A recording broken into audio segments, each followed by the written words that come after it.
Oh my God. Oh my God. Look who it is. Oh my Diane God. didn't get to see you. I know, where is she? Yes, she's down in the gym.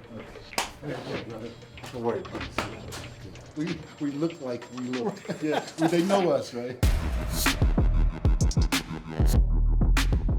You have to ask yourself the question, are you happy being in the team picture, or do you want to be great?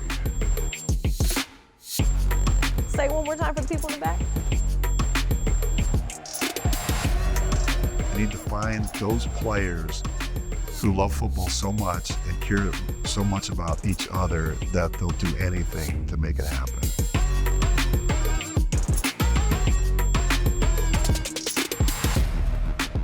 Raider Nation, we are back for another episode of Raiders Talk of the Nation. I am joined by two legends today, and we're taking you all the way to LA. I'm talking about the LA Raiders. Okay, guys, it's time to make you blush. Uh-oh. Howie Long, as I said, legend, Super Bowl champion, 8-time Pro Bowler, defensive end, handling business out there on the field. Defensive end's like putting a ribbon on a pig. I was a defensive tackle. That's a defensive end. Greg Townsend, Super Bowl champ as well. 2-time Pro Bowler, legend, we can't forget that. And all-time sack leader for the Raiders. Thank you. Holding it down Thank still you. to this day. 27 years. Whew, it feels good to have you guys with us. It's good to be with this guy. I love this guy. It was a surprise. I love him. I was. sought him out last night. He was, Yeah, you he was did. on the patio. I said, "Where's my boy?" Our group was such a special group, and it's hard to really get people to understand the group. It started with our defensive line coach, Earl Leggett, late great Earl Leggett, who is, arguably the best defensive line coach I think that's ever been. And, he takes a group. Sean Jones was there last night. Sean Jones could barely get in a stance when we got him. He's got over 100 sacks. And then could barely get out of the stance. Yeah, right, Once right. he did get in it. Right, and turned out to be over 100 sacks. Wow. Small school guy. Greg, TCU, linebacker, never really put his hand on the ground, ends up being the #1 sack guy for the Raiders.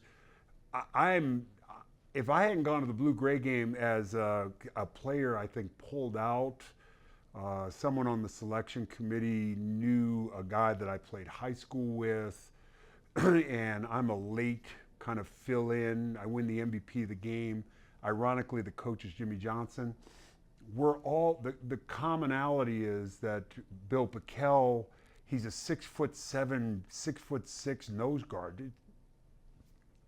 All of us were guys that weren't really, Yeah, the puzzle didn't fit. He built us from the ground up. That's what I was going to say earlier when you was talking. We saw each other grow Yes. under Earl's intentions to make us great.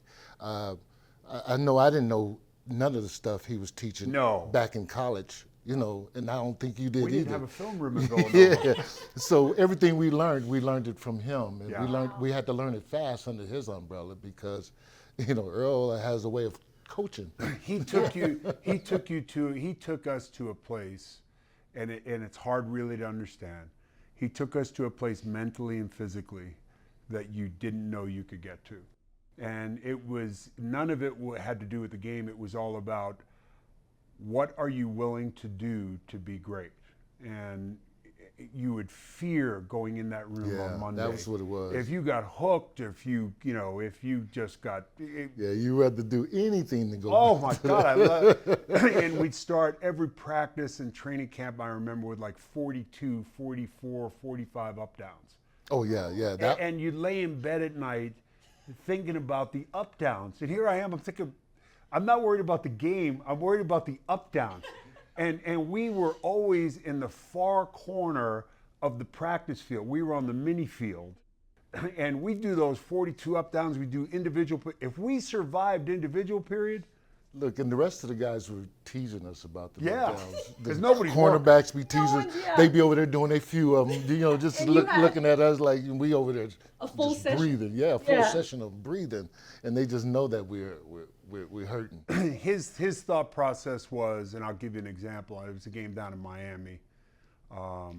It was 90 degrees, 90% humidity. Marino's throwing the ball all over the place. 35 times before half. Yes. Oh my God. Yes, that ain't never happened before. But here was the thing. I think it was Mike Haynes. They drove the ball down the field, and he's throwing 5 yards, 6 yards, 8 yards, 5 yards, 4 yards, and it's pass, short pass. And nobody threw the ball faster than Dan. You could beat your guy clean, and the ball's gone. So I think we're down on the 1 or our 2 yard line, and I think it was Mike Haynes picks the ball off, go 98 yards for a touchdown.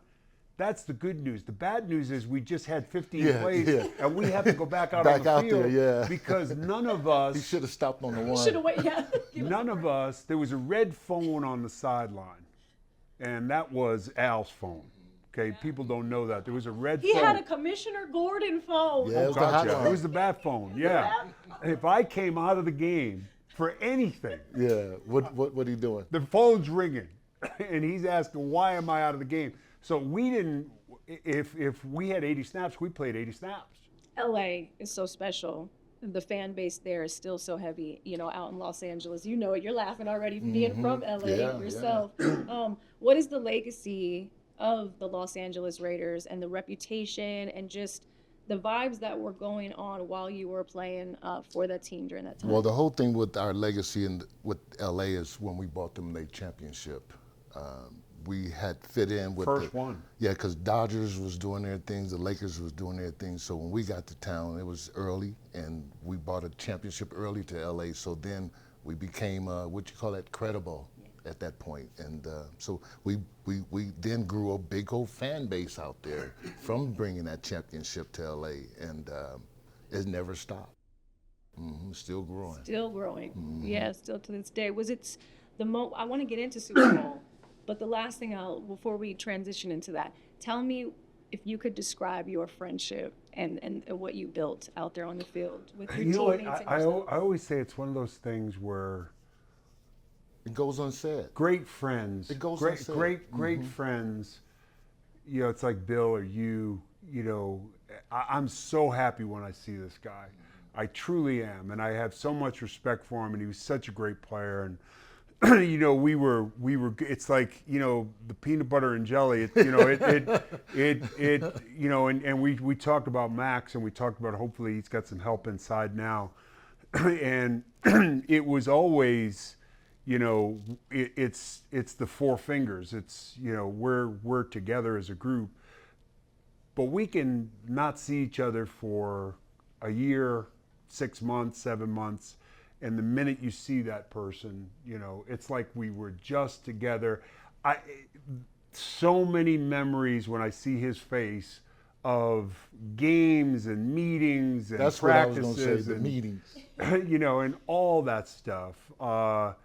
You just can't, it's hard for someone who hasn't done it and hasn't had the kind of success that our group had. We had some really good players, and we had some really good guys. And it was a selfless room. That's what I was going to say. It was so nobody was selfish in there. Everybody did their part, and that's why we grew and can trust each other. And I think that's what grew our bond, so our friendship would never end. Because we could trust one another. You go on the field together, you go off the field together, and and that was a kind of an era where I see guys now, and listen, I don't want to sound like Clint Eastwood and Gran Torino saying, get off my lawn. I love all your movie references. But, it's kind of funny to me, and Michael Strahan and I talk about it too, this whole after the game, trading jerseys, and, and that's fine, but I never spoke to John Elway until the night before I retired. Wow. At the Super Bowl, and I didn't tell anybody I was going to retire. And we were at a restaurant/bar, and they closed the place, and we sat there till about 2 a.m. and retired the next day. But I just didn't speak to people that I was going to play against. And Earl instilled that in us too. Totally. Yeah, he instilled that in us. Totally. You did have to develop some kind of rival, some kind of dislike for your opponent. You need that when you go out there, because that's the point of the game, right? Elway came in the same year I did, just as bring that up. He came in the same year I did, and I think when he came in, he was supposed to go to the coach, and he made this little hoo-ha about he don't want to play for Frank Kush, who was coaching the coach at that time. So he was going to go play baseball. And so to me, it sounded a little prima donna, seemed a little privileged. So I said, I got my eyes on you. And so every game we played, of course, I sacked him 3 times each game. And what was the icing on the ceiling is when I did put it out there, I think in the late 80s, that I wanted to race some quarterbacks, for charity. My man could run. And my man could run getting out of a car after 5 hours. He could run. You put him in a closet. There's very few people that could do that. Where I'm from, you either run to it or run from it. From here to the door, I'm really quick. Anything past But that? after that, if I'm running 40 yards, we're in trouble. Yeah, so I picked up that 86-yard touchdown from Elway and saw that he had an angle on me too, and turned his angle to a straight line. So I said, I'm not going to get any takers if I start challenging these guys for a race. No. Good times, right? I've always said this, and I say this to young players too. You have 2 things you have. You have time, and you have opportunity. And I've said this to Max. I said, there's nothing I wouldn't give, short of my family, to turn back the clock and be 25.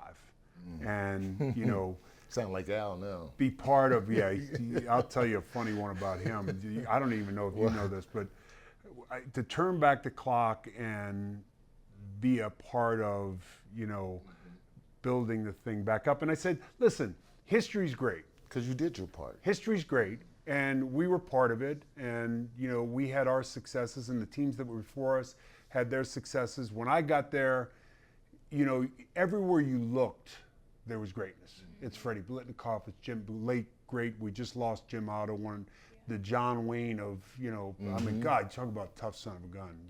Jim was great. I played with Art, I played with Gene, Ted Hendricks, the smartest player I ever played with. Greatness, you didn't have to look far to see what greatness looked like. And, to aspire to do that and to work as hard as you possibly could and sacrifice a lot of sacrifice.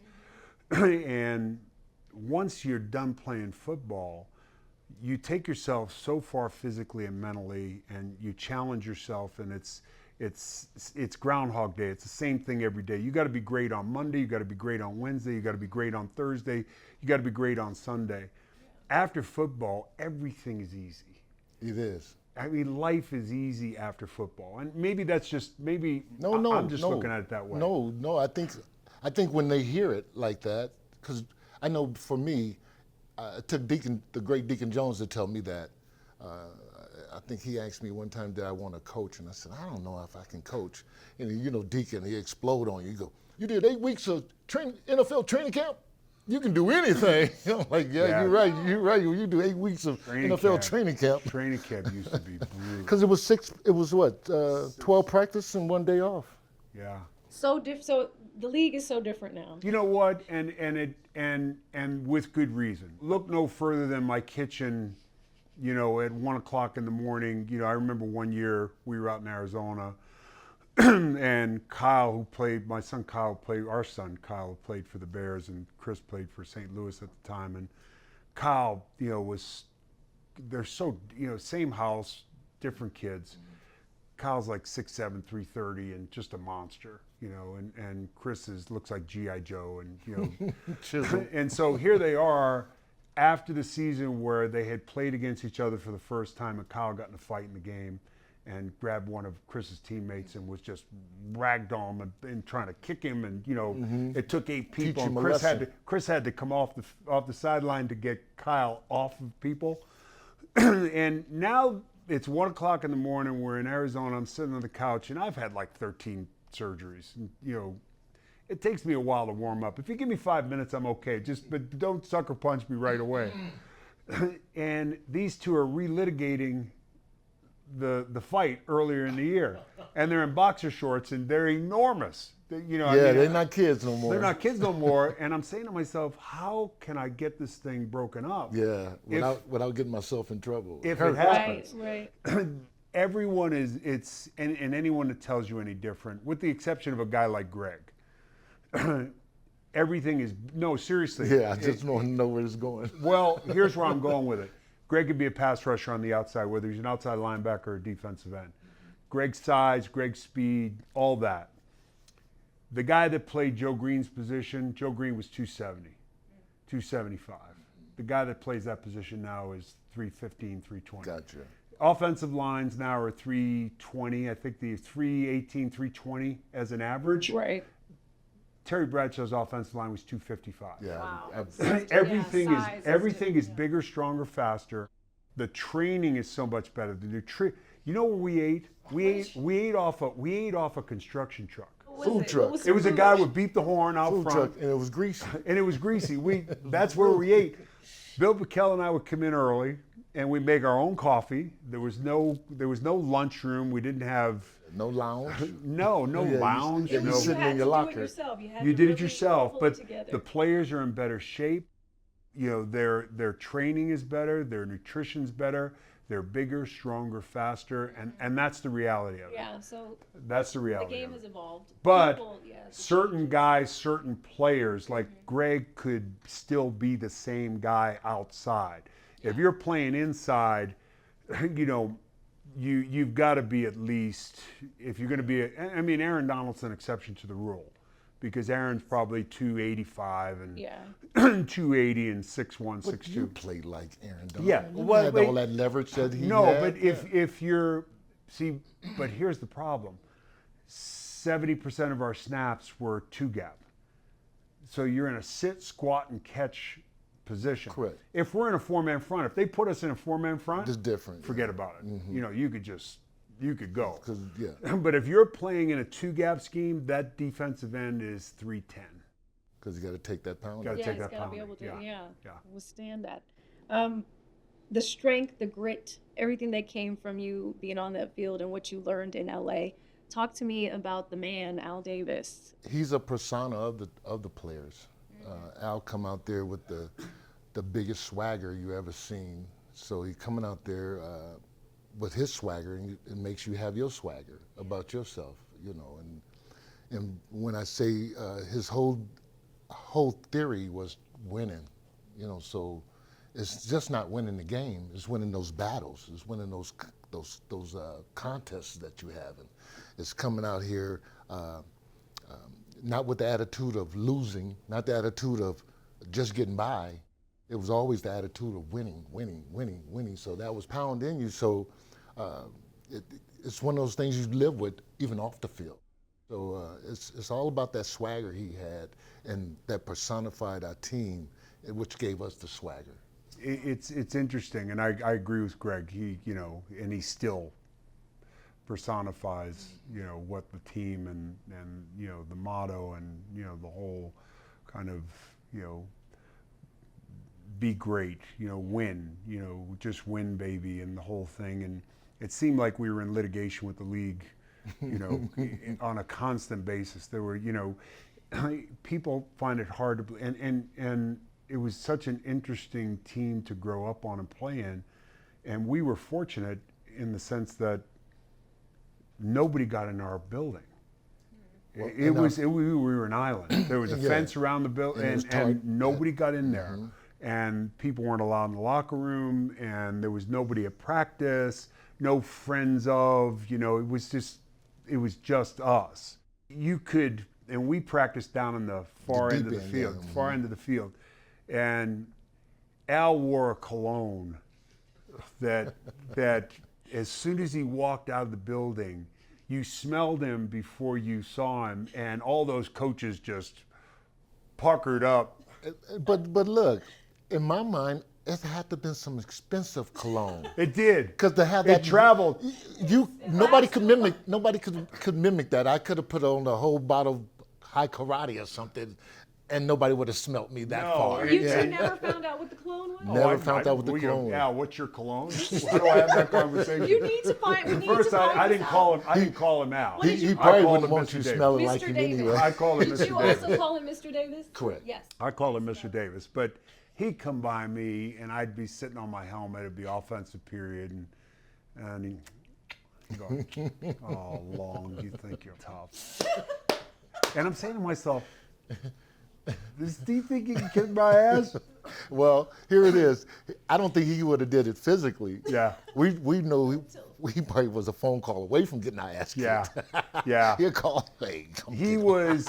I'll tell you what he Because the way was. he would talk, Business. because the way you talk to you, like you Yeah, said. and I'm like, really, really? But he was a guy who was a brilliant football mind. No doubt about it. X's and O's, could stand there. He knew everything about what we were running. He knew everything about the offense, the defense.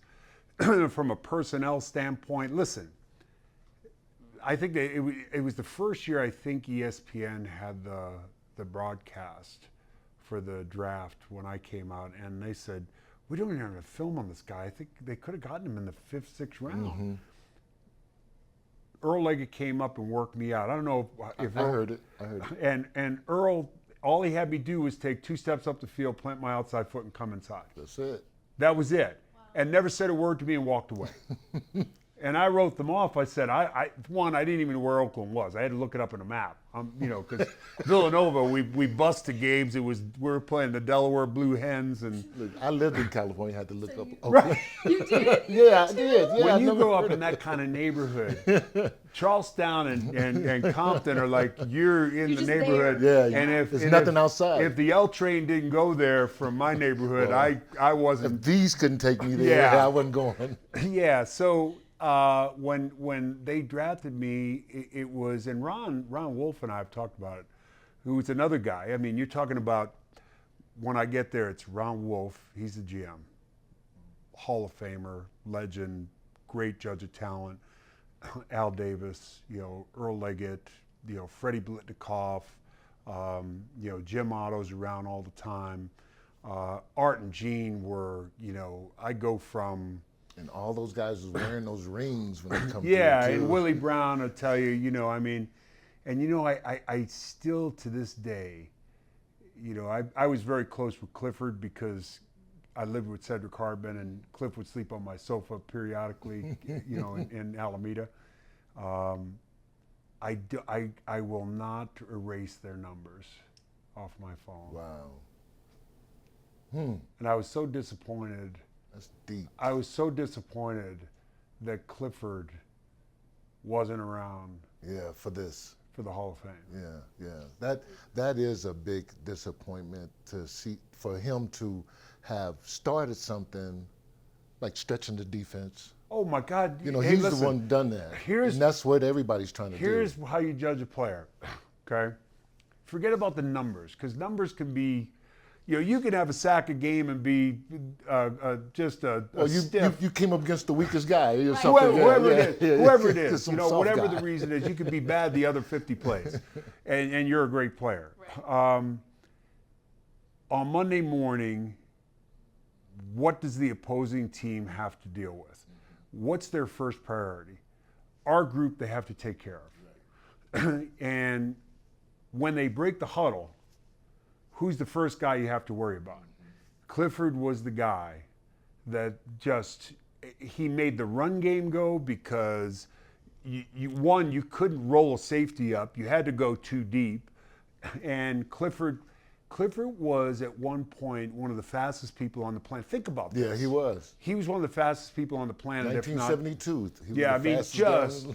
just could fly, and his enthusiasm and his ability to make people, long man, and he called Diane Lady Di. Yeah, he gets you in that charming. He was so positive, and I think he could run a 4.4 at 62. I swear to God, I think he probably could. could. He still looked like Cliff. Yes, he did look like Cliff, and I loved him. And we had so many guys like that. And Art and Gene were great to me, as a young player. You know, I'm playing Delaware one week and I'm going against Art Shell. Well, for me, when I came into rookie camp, you and Lyle walked on the field. Oh, God. With them Dolphin shorts. Yeah. Big old thighs out of there. And I'm going like, whoa, is that what I got to look like to play? No, you got to run. Well, I didn't know it then. I'm thinking I had to look like that. And I'm like, no No. way, I can do that. You know, so that was. Lyle would be benching 570 and he'd say, spot me. And I'm like, wow, 5'7". what am I going to do if you drop this? yeah. I can't curl it. I can't get that off you. And you know, Lyle, he was so, volatile. Bless his heart. Off the field, though, he was the gentleman, yeah. You talk about these amazing players, these greats like yourselves, and what you built there. Just quickly on that foundation, I feel that's the Raider way that was being built. And what we're seeing now, again, with AP coming back around again, you know, the black hole's never going anywhere, and the fans were not going anywhere. But what you built and that foundation that you set, those roots there for what the Raiders are. And you're right. And I want to touch on what you just said about AP, because I was telling somebody this morning that, it's good to have him coming back and doing that Raider way thing, because it is about just going out there playing hard. It's not about worried about mistakes. And I said, I don't know where you get that from. And somebody said, Greg, he snuck into the stadiums when you and Howie was playing. Yeah. He snuck in them stadiums. He watched that. He saw that vibe. He's from the neighborhood. He felt it even. Yeah. So, with that said, we were trying to uphold our History. our tradition here. Here's the thing that I said to Max, and I have to, I think AP is, I love AP. You could listen. You could talk about X's and O's, and X's and O's are important. The guy that's in front of the room on Monday, the guy that's in front of the room on Sunday morning, the guy that's on the sideline on Sunday is important. He sets the agenda and the foundation and the mindset of the football team. Correct. That's one. And two is, we had the luxury of, like I said, when I got there and when Greg got there, you didn't need to look far to see what greatness looked like. Max is kind of not by himself. I don't want to say by himself, because that would be. But it'd be arguably to say by himself, but you wouldn't get no qualm from me. He's changing. He's reestablishing that kind of mindset in the football team. I was at a banquet back in the day, and I saw this big guy coming toward me. I'm sitting with Mel Blount and Bob Gibson. I'm sitting at the table with them, so I'm thinking. How big is Mel Blount? I know. I'm thinking, this guy coming across the room must be coming for Did them. something you did? Because I'm like, did I fight him or? But I'm looking at him. They're not. So I'm seeing this guy come close, and all of a sudden he gets close. He said, "Greg Townsend?" I said, "Yes." He said, "Dwight Stevenson. I just came over to tell you one thing. When we were playing against you guys, we wasn't getting ready for number 75. We was getting ready for you." And I said, "Go tell 5 more people that." Yeah, I like Dwight. Dwight was the best center we ever played against. Of course. That's got to be the highest compliment when No someone comes question. up to another, No a question. That player is. comes up and tells you, we're looking at you, we got to Yep. be careful for That this is. guy question. right here. And you don't know that. You don't know that they're getting ready for you. You think they're getting ready for him. Right. You think, You're like, me? let the load off. Yeah, get the load off me. Yeah. Put the target on his back. Well, I'm going to put the target back on your back for Yeah, a second. exactly. Because there was a game in Buffalo. Uh-oh. It was cold. Someone was on a bench with a cigarette. Was it lit? What was happening? What was going on? Well, I thought the lit cigarette keep me warmer. Close to fire as I can get, right? It was cold. But I tell you, and I'm gonna tell this story. Can I tell this story? Yes, of course. We were in halftime, and we drinking the coffee and the cider and all Sure, that stuff. sure. So I creeped over to pick, right? I said, "Bill, if I thought it was kosher enough, I'll quit the team right now and meet y'all back in LA. There's no way we should go back out there for this game. We'd thrown about 5 interceptions at that point. So me, I'm just trying to get kicked off the field. That's why I threw that cigarette in there, right? I'm like, one of these coaches gonna tell me get off the field or something, right? It's not gonna be music to my ears, right? But nobody said a word. They just thought it was the smoke. I guess they just thought it was. When you're breathing. Yeah. That is hilarious. That's crazy. You were going to that It's a different extreme world. just to Because get- we had Bill Urbanic then. We didn't Could have you- Earl I then. was gonna say, could you imagine a player now pulling out a cigarette in Buffalo or? They pulling No, out, I tell my- they pulling out cigars in the locker room. that's true. Soon later it's gonna hit the field. Yeah. Oh, yeah. I know you guys have stories for days on all of this. I want to jump into Super Bowl. Okay. The moment going in, knowing the big show is about to happen. What's the mentality going into that? Is there angst? Is there just let's go in like that just win or moment? And What we had is a coach named Tom Flores. Here's Tom standing in the middle of the room saying, "Hey fellas, I don't know what to tell you, but they don't remember second place team." And for my rookie self, I'm sitting over here thinking, who did Washington beat last year? And I couldn't think of it right away. And I said, well, that's what the man means. Right. That's what he means. We had played them earlier in the year up in Washington. It was like 90 degrees. And we lost on a screen pass to Joe Washington late in the game, 3rd and long, backed up. Physically, I thought, and they were a team that I think they had set the scoring record Yeah, he did. that stood from 1983 until the Chris Carter, Randy Moss, Oh, wow. Minnesota Vikings. That's a long time. that's a long. Yeah, that's. So we had lost that game. Marcus, I think, was out. That's it. That was the Marcus secret weapon. He was Cliff- out. Hold on, but Cliff Branch pulled a hamstring early. But he scored on that But he hamstring, scored, yeah. but he pulled a Pulled in. hamstring. So I think us losing up there in a close game, it was a lot of snaps. It was really hot, and they had like Army fatigues, and they were the whole thing. And we felt like physically our fronts, and very few people did, because when you looked at them on film, they just mauled people. It was like counter 66, counter 67, and play action off of it. And it was Riggins. Riggins was a load. And they had great wide receivers, but we had two guys that never had to even get in the huddle, because Lester Yeah, and Lester Mike, Mike, they yeah. were in cover 1 or cover 3. I mean, it was just, It was cover one. it was cover 1 yeah. most of the Probably time. try So to disguise it. Lester was like, 7'5", 83, you play the run. Yeah, but our mentality for that Super Bowl, we knew we were going to win that game. Yeah, that's what we you just go into. knew it. I mean, I think there was a fight in practice on There was a Wednesday. fight in Matt practice, Millen got in yeah. a fight That in was- practice on Wednesday. So what ends up happening is that's when we knew we was going to win, when Matt got in that fight. Yeah, so, and maybe Matt orchestrated that. But I think he did. here's what happened. It's 2nd and long. They're backed up, and there were a couple plays that kind of broke their back. One was the Derek Jensen blocks a punt, and and the whole thing there, and then Jack. And what happened was it's 3rd and long, backed up. Joe Washington screen pass. What they beat us Matt on. Millen gets pulled out. Jack Squirick comes in. We run a jet rip blue slash. I'm sure you remember jet rip Oh, blue you do. slash. That's Like only- slant. that's the only one we had, right? Only blitz we That's had. the only We blitz ran we it once a game, twice a game.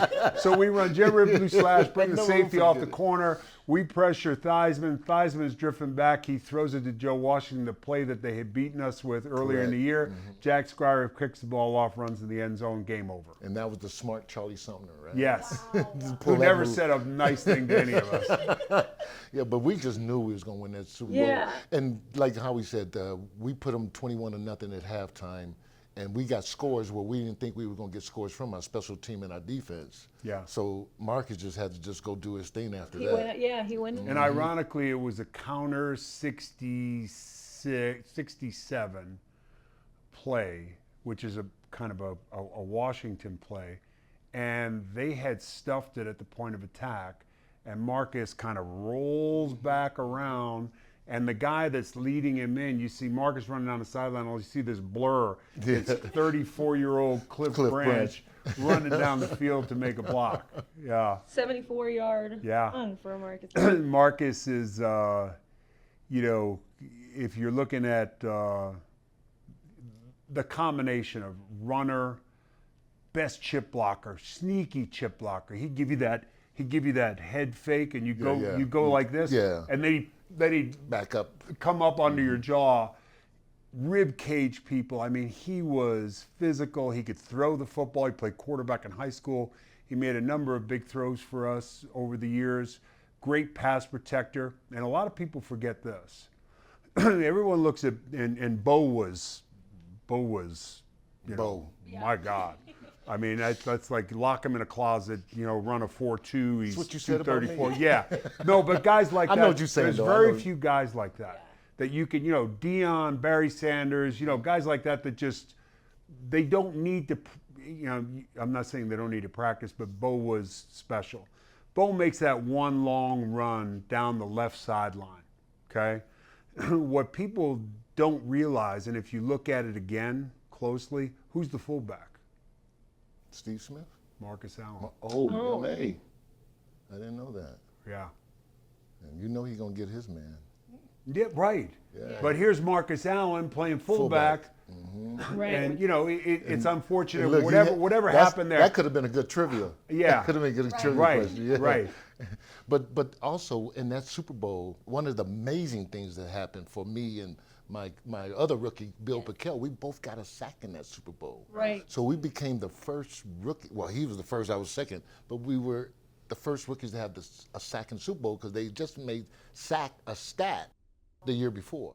Yeah, my rookie year they didn't do sacks. So it was like for That's me. how old I am. all around. Oh, for me and Bill That's and how I. damn old I am.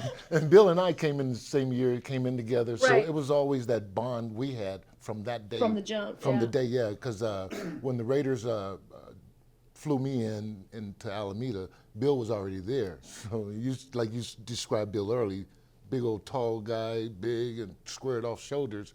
And I'm thinking again, Look like an do I have to aircraft look like that? Do I have to look like that to No. play this game? You know, that's the thing. You were a positionless player. It was almost like a flip where I it came was, in 6'2", 235 pounds, and talking about playing line in the NFL. Playing line in the NFL, no, brother, I don't know. But Earl, like I said, he coached us up so well that that's how we were prepared for every conceivable situation. Which is so special. Most teams don't have that. You guys had something No. very special out there and well-earned and deserved championship. What did the locker room look like? You'll never know. Yeah, we I won't mean- tell. You ain't telling. You can't Howie, share. you ain't telling either. It's like Fight Club. Oh, yeah. It's like Fight Club. Oh, no. Hey, listen, you know, it locker room was the locker room. It was yeah. the locker room. What you think it happened. Hey, whatever you think it happened. Whatever happened on the plane Stays on the plane. stays on the plane. Whatever happened in the locker room stays in the locker room. Yeah, I know I wrote a book. I know you wrote a book. And nothing in the locker room is in the books. No. Wow, we're holding on that one forever. I get it. Yeah. I wish you had some locker room stories I can hold on I to. know. Bring me to present day for a moment. I know we touched on Max Crosby, AP, and what the Raiders have now here in Las Vegas. What do you see? Are there similarities from what, like we said, earlier? And then what do you feel is going to be happening moving forward with this new regime in place and bringing that Raider way back? I see similarities. I see Mark look like Al. I see AP looks like Tom. And I see everybody is following the leader. And that's what we did. And that's what looks similar. Now, the other part that looks similar too is some hungry guys. We see the hungry in their eyes. There's some hungry guys out there playing. They want to win. I can see that. I went to a couple of practices too this year. And I was just watching practice, just kind of, being incognito and just watching guys hit each other and guys just getting back up, hitting again. And I'm saying that's what we did back in our day. All our practice was like a scrimmage But that practice I went to. Live inside Yeah. run, live goal line. And live, I loved it. Yeah. And I loved it. And it looks like us. Here's the thing that I think is important, and I said this to Max. I said, listen, history's great, and it's great to acknowledge it, respect it, and I appreciate the fact that he does, and I appreciate the fact that hopefully all the players do, and as we did when we came in, because there were so many great players before us. I think I speak for everyone that played, and particularly with our group, which was the last group to win a Super Bowl, is we just want this group to make their own history. Amen. And it's time for them to make their own history. And you're always looking for the key pieces. Have you found the quarterback? And I think this version of the defense is getting better and better and better and better. And I think they're playing with the same kind of tenacity that we did. Max plays at a level of intensity that I think is unmatched. It's off the chart. Yeah. So I'm excited, and like I said, Greg and I both, I think if we could press the time machine button back, like I said, the two things you have now is you have time, and that's flying by, and opportunity, and you don't have much time, and you don't have a lot of opportunities, and if these guys realize how fast it goes by. Yeah. The last thing I will ask of the fans, the Raider way, and it doesn't have to be, long or short, however you want. What does the Raider way mean to each of you? You want to go first on that? Go ahead, man. Okay. The Raider way mean to me is what I said earlier. It's about winning. It's about winning your competition, winning the match man in front of you, and not worrying about getting your tail kicked. It's almost like going into a fight and you worried about getting hit or getting knocked down or no, you can't go into a fight thinking that way. You have to go into a fight thinking, I got this, I'm gonna do what it takes to get it done, and that's how you do it. And so that's my way of the Raider way, is just knowing what you have to do to get it done and just get it done. I think, the standard is the standard. And it's been that way for years. And, unfortunately, through thick and thin, our fan base, I think we've become we're the Southwest Raiders. Because, being there in Oakland and being there in LA and then going back to Oakland and now here. And, I think the Vegas move was, and you talked about Mark, is such an Al move. And I remember Mark saying that years ago. I was up in a box with him, and he said, "You know what? I'm gonna do the right thing. I'm gonna be a good owner, and I'm gonna be a good teammate, essentially, with the owners. And if remember when there was the question whether the Raiders would return to LA, and they ended up giving it to somebody else. And okay, fine. The Rams went back to LA, but they were the Anaheim Rams. And I don't even, you could drop me in Anaheim, I couldn't find LA. They call some people call them Orange County Rams. Yes, Right. Orange County. I don't even know where Orange County is. But the standard is the standard. And I think, collectively and individually, you have to say to yourself, and, everyone looks at it, I think Greg certainly looks at it the same way. And the people that we played with and, who would fight you over a game of, of aces, game of 8. Yeah, Crazy whatever. Crazy eights. Yeah. And I think you have to ask yourself the question, are you happy being in the team picture, or do you want to be great? And being great it's a full-time job. Yeah. No And doubt. heavy lies the head that wears the crown, and you got to be that every day. It was almost like when I quit, it was like a weight was off my shoulders, because I didn't have to be the baddest son of a gun you don't have to do in that the no room. more, I don't right? do that anymore. Now I still size a room up. I know where the biggest threat is. You always size the room up, though, don't you? You have to. You have to. You mentioned it, so I'm going off of it. You said we're the Southwest Raiders. Oakland, LA, Oakland, Vegas. I'm always amazed at where they come from. It's like I run into people, I'm sure you do too, everywhere.